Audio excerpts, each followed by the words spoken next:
how to charge the DJI Osmo Nano as quickly as possible. So here I got the DJI Osmo Nano, and you can turn it off to charge it. Charging is also available while recording. And if you flip your DJI camera, the vision dock, this button with the screen is the vision dock.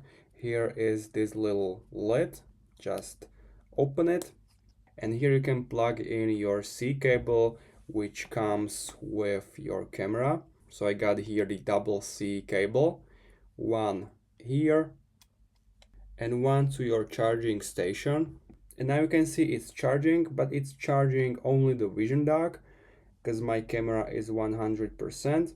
Your camera can be charged only if it's connected to your vision dock. So now you are charging the vision dock 64%, and at the same time it can charge the camera itself. So it's pretty straightforward. Once you are done, you can unplug it and use your DJI Osmo Nano and keep recording. So it was simply as that. If you have any questions, make sure to comment. Also make sure to subscribe, and see you next time.